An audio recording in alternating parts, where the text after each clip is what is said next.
रब अपने बंदे से क्या चाहता है?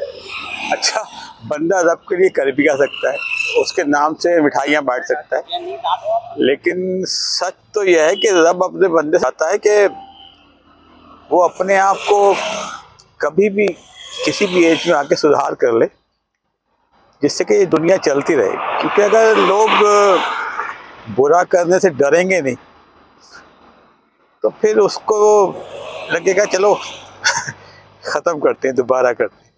तो इसीलिए सब चाहता है कि बंदे ठीक रहें, नेक रहें, और किसी भी टाइम पे आके कहेंगे जी गलती हो गई, माफ़ कर दो।